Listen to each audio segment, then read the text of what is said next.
Good to see all of you back this evening. Appreciate so very much each and every one of you. We're glad to have our travelers with us tonight, our member travelers.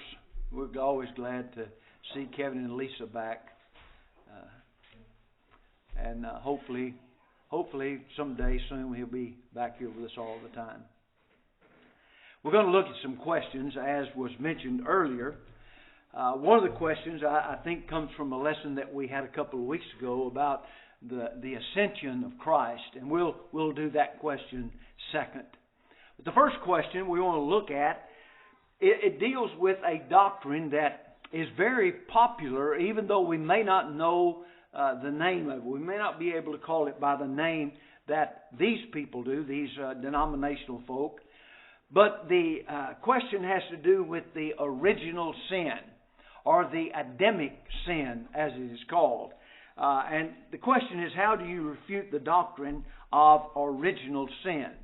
Well, I think the first thing we ought to do is to define that term. What does it mean, the original sin? Well, that deals with Adam's sin, his disobedience in the Garden of Eden, as they partook of the fruit of the forbidden tree in the Garden of Eden.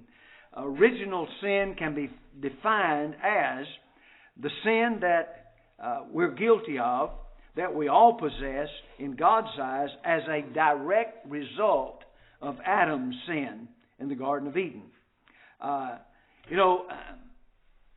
Even babies, they believe, are born with that original sin.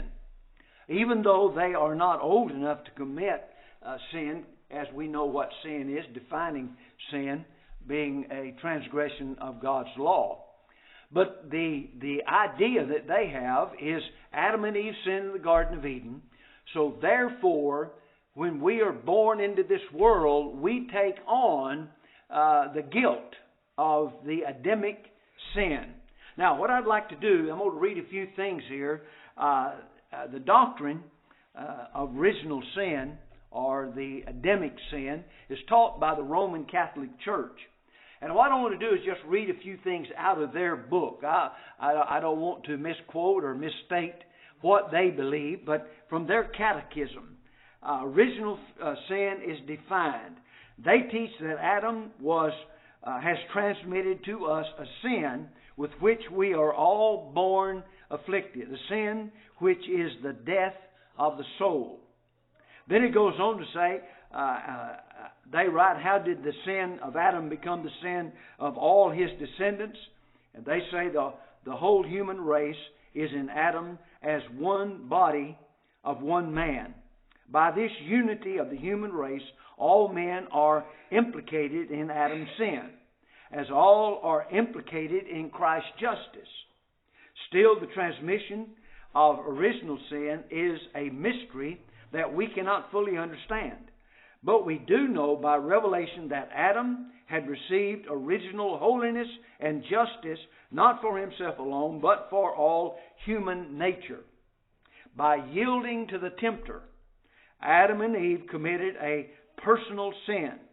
But the sin afflicted the human nature that they would transmit to the fallen state.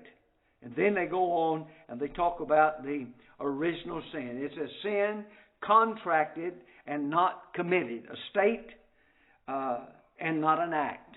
That's from page 114 of the Roman Catholic, the Catechism of the Roman Catholic Church. Well, to sum that up, the idea is that when we are born, we take on the sin that Adam and Eve had in the garden. It's transmitted to all of us. It's passed down to us. And here's a statement in this that we just read a moment ago. They say they committed a personal sin, but the sin affected human nature. And there's a lot of people that have the concept that by human nature we are sinners at heart. Well, we're going to look and see some things in this as we talk about this question. And really it shows the absurdity of having a mindset that says a little baby that cannot understand right and wrong comes into this world and they take on the sin that was committed in the Garden of Eden by Adam and Eve. That's why they have the rite or the ceremony of the baptism, dedication of those little babies.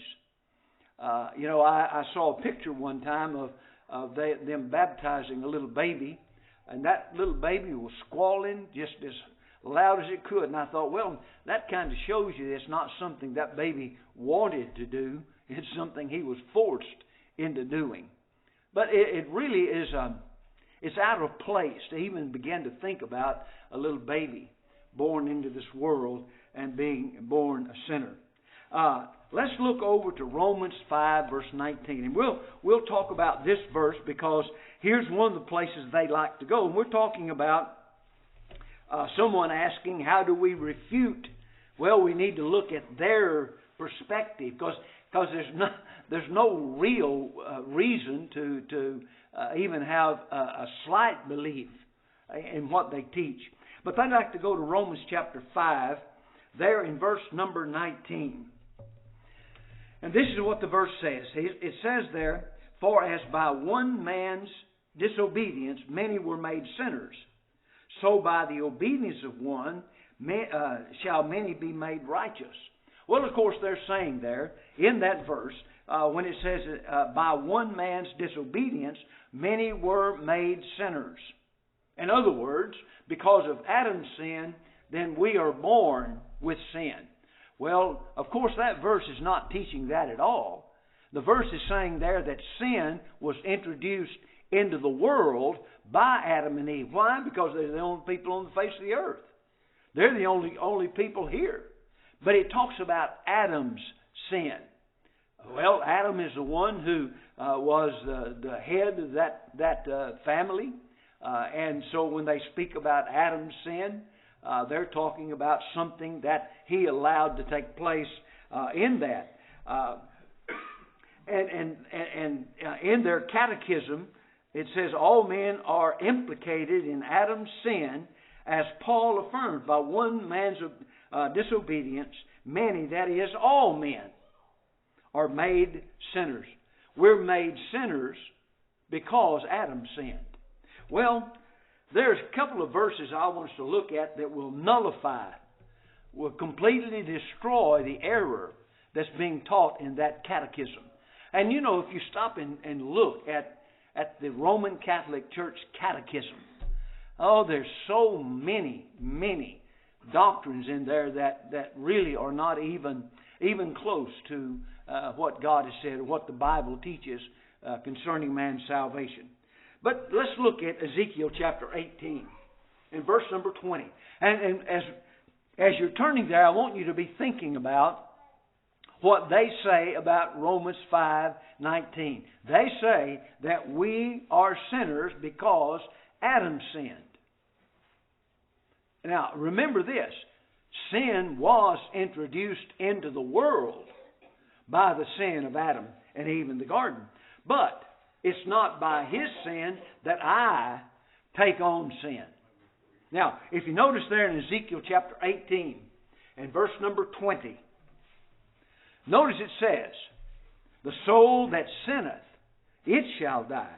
The son shall not bear the iniquity of the father, neither shall the father bear the iniquity of the son. The righteousness of the righteous shall be upon him, and the wickedness of the wicked shall be upon him.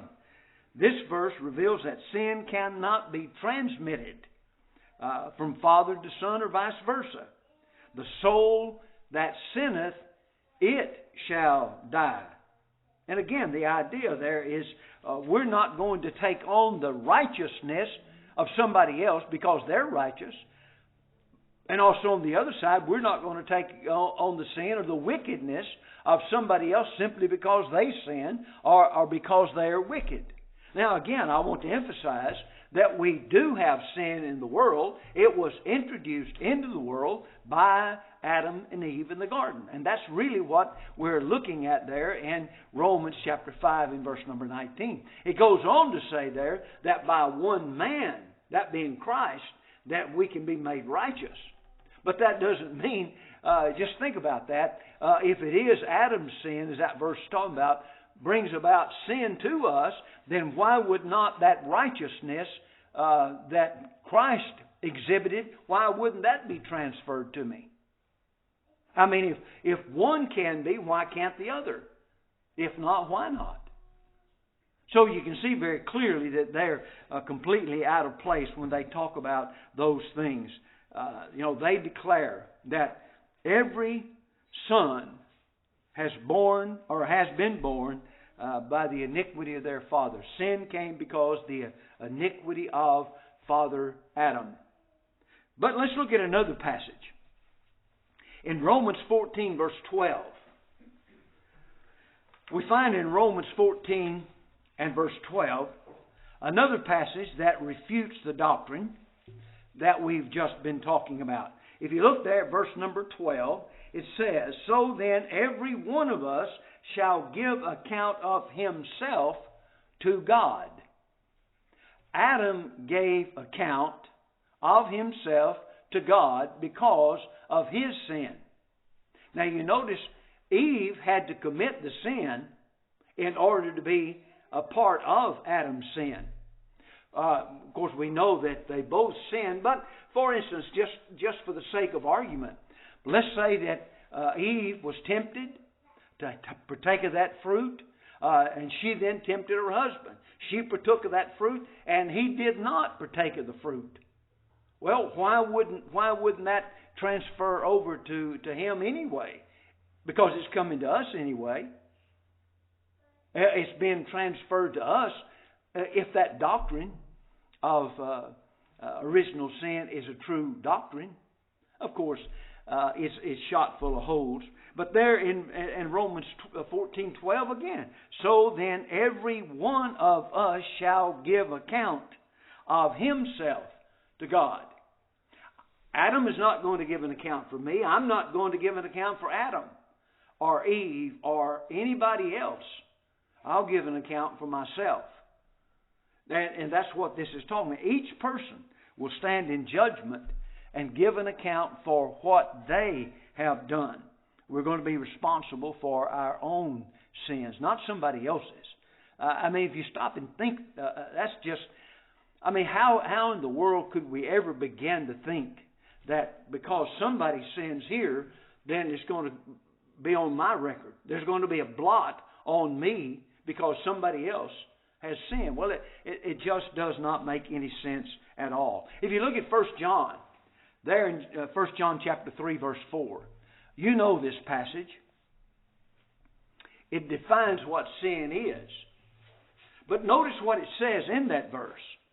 "Whosoever committeth sin transgresseth also the law, for sin is the transgression of the law."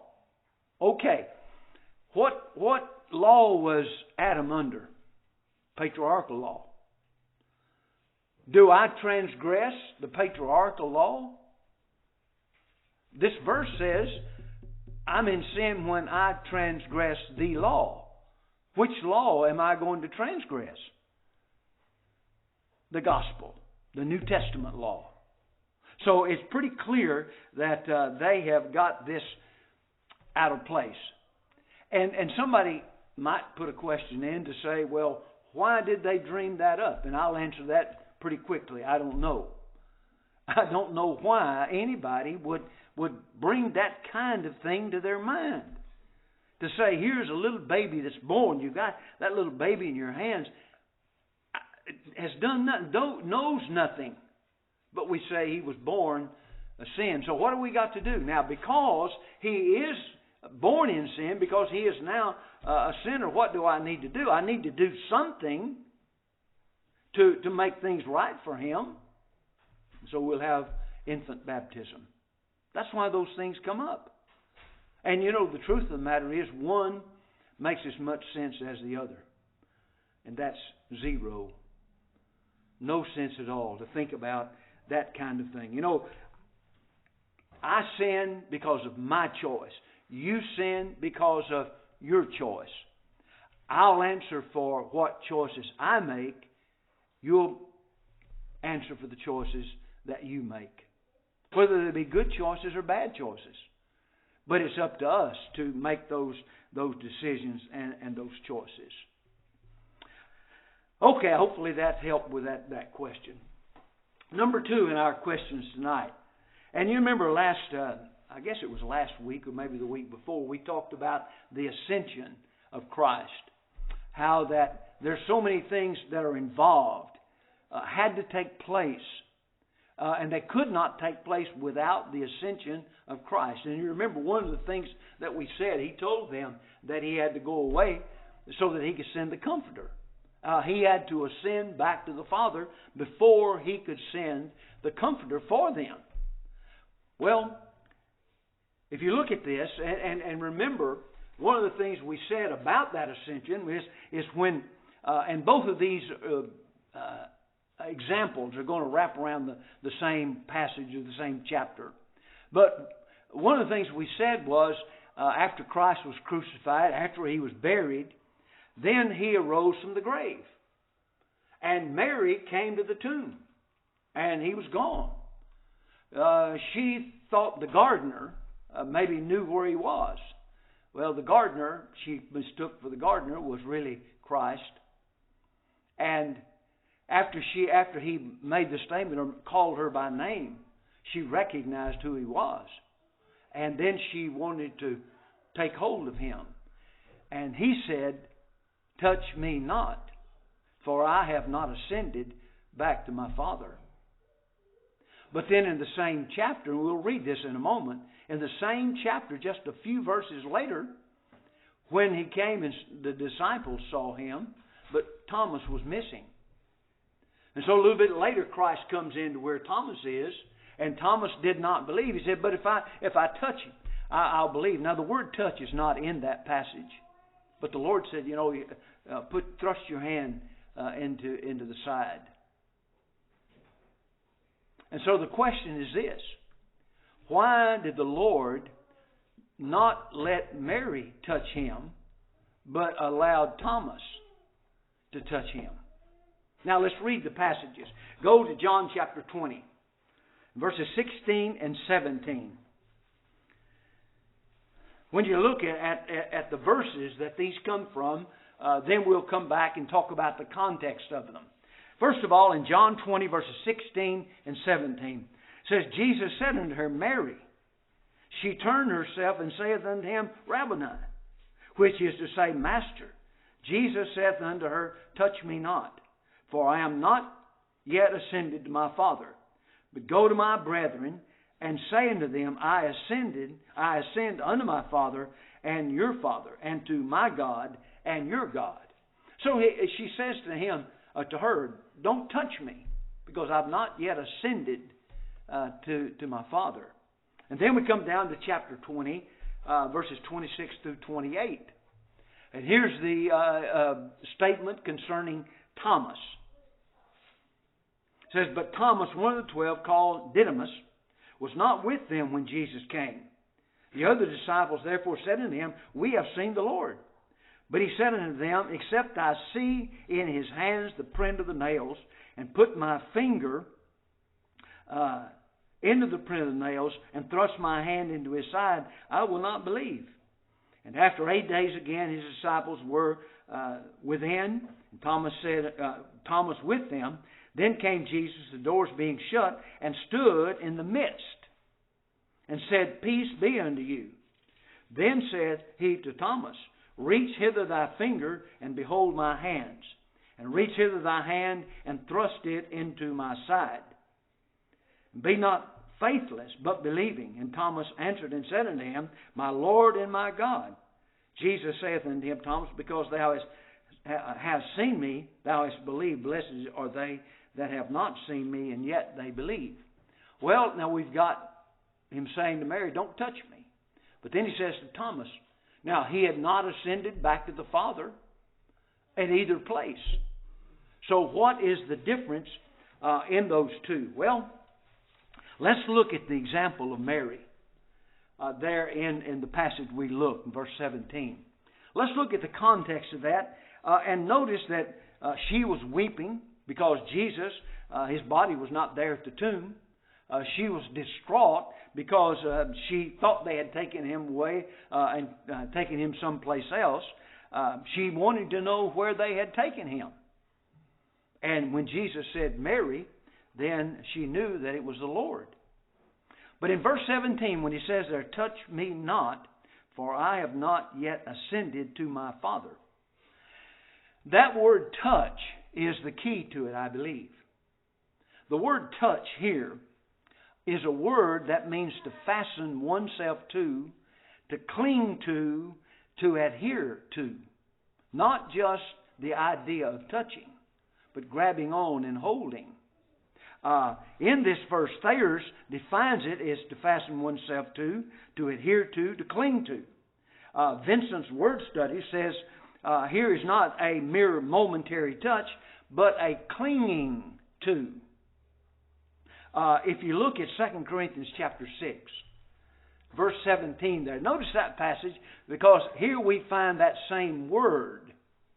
And maybe looking at it will help us to determine what was being stated here. 2 Corinthians chapter 6 and verse 17. It says, wherefore, come out from among them, and be ye separate, saith the Lord, and touch not the unclean thing, and I will receive you. That word touch there is the same word. Well, you see, that has the implication of don't you hold on to or cling to things that are unclean. Do not involve yourself. The idea of holding on. And when we look at this and the circumstance here with Mary, there were some changes that were going to be made. The normal exchange between Christ and those followers were different. The normal exchanges between humans and himself would not be just as it had been before. He was not going to be in the same in and out eating meals with them as he had done before. But here when it says, touch me not, the idea here is, Mary, don't try to hold on. Don't cling to me. And with Thomas, going on to Thomas was not with the others, as we said. And in that verse, we find verse 25. He said, I need to put my finger in the nail prints and my hand into the side. And Christ told him that he could do that. And one of the things about that, if you come back to that verse, let's go back over there to that passage in John. One of the things that somewhat stands out when you look at John chapter 20, there at verse number 25, when he says,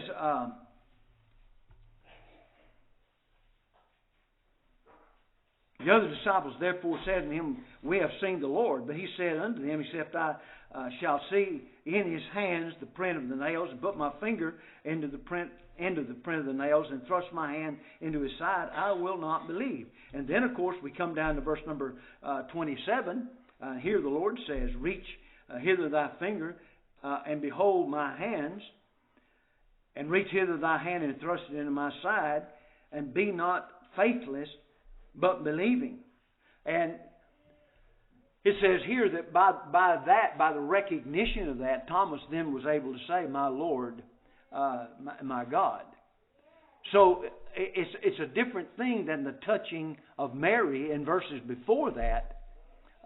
Here was a proof of whom Christ was. But with Mary, she recognized him, knew who he was, and the implication is that she wanted to hold on to him rather than just to touch him, but to hold on to him. And really, this was if you look at this with Thomas, there was one thing involved in that. Remember, we had talked about the Apostle Paul being later. We were looking at some passages earlier concerning the apostleship of the Apostle Paul. One of the things that was a requirement for one to be an apostle was to what? To have seen the Lord after His resurrection. And here we find Thomas. Now, he was not there the first time, but now he is. This interaction was to assure Thomas that Jesus had risen from the grave. It's a necessary part of being an apostle. In Acts 1, verse 22, when they were talking about Matthias, and they were speaking about his qualification, it says here, beginning with the baptism of John, unto the same day that he was taken up from us, must one be ordained to be a witness with us of his resurrection. And then again, in Acts 2, verse 32, this Jesus hath God raised up, whereof we are witnesses. And that was something that had to be done in order for one to be qualified to be an apostle. Now, we come to Paul on the road to Damascus. He saw the Lord in the way, which then would have qualified him, because he saw the Lord after the Lord's resurrection. In fact, he said, "What would you have me do, Lord?" He understood and knew that that was the case. And then in chapter 9, verse 1 of 1 Corinthians, it says there, "Am I not an apostle? Am I not free? Have I not seen Jesus Christ our Lord? Are not ye my work in the Lord?" In other words, when he said there, "Have I not seen Jesus Christ our Lord?" what he was doing there is saying, I have seen him after the resurrection. So I believe that with Mary, it was, don't cling to me, don't hold on, don't try to hold on. With Thomas, it was verifying that this was the Christ. And it had to be understood by him in order to take on the work of being an apostle that he was going to be doing. So hopefully we got those couple of questions answered, and it'll probably generate more questions. I'm glad of that. I enjoy it when you do put questions there in the box to do some studying on. Especially, it makes me feel good when it comes off of a lesson that we've had. It really means somebody's paying attention, and that's good. Anyway, we're going to extend the Lord's invitation at this time, and if you're here and you've never obeyed the gospel, or if you have but you've wandered away, this will be a good time to come and be back where you ought to be. Won't you do that as together?